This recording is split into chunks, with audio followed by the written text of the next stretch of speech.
depuis que le cortège du Premier ministre Ibrahima Kessoy Fofana a été attaqué le 29 septembre dernier à la baie, par des personnes auxquelles le pouvoir avait promis d'importantes sommes d'argent, si elles prenaient part à l'accueil de la campagne du candidat Alpha Condé, la chasse aux partisans de l'UFD du candidat Cellou Dalein Diallo a été lancée.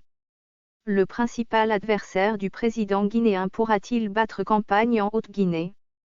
Quelles conséquences seront tirées par la communauté économique des États indépendants de l'Afrique de l'Ouest de l'empêchement de la campagne de Dalein en Haute-Guinée et en Guinée forestière, régions dans lesquelles le pouvoir aurait disposé des milices d'Onzo aux côtés des forces policières et de gendarmes de plus en plus peu enclines à tirer sur les populations? Une semaine déterminante de l'élection présidentielle du 18 octobre commence ce lundi avec le convoi de l'UFD en direction de l'intérieur du pays.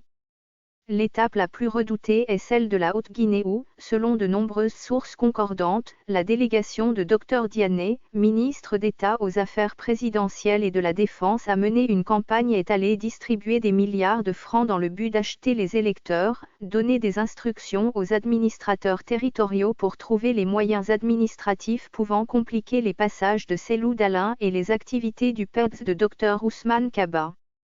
C'est dans ce sens que des sièges du parti de Cellou Dalein Diallo sont attaqués et leurs militants agressés. Certains observateurs estiment qu'il y a une complicité des services policiers et de l'armée pour couvrir les loupards du RPG qui mènent des expéditions pour faire peur aux populations tentées de voter contre Alpha Condé. Heureusement que cette année, contrairement aux élections passées, notamment en 2010, le vote ne sera pas ethnique.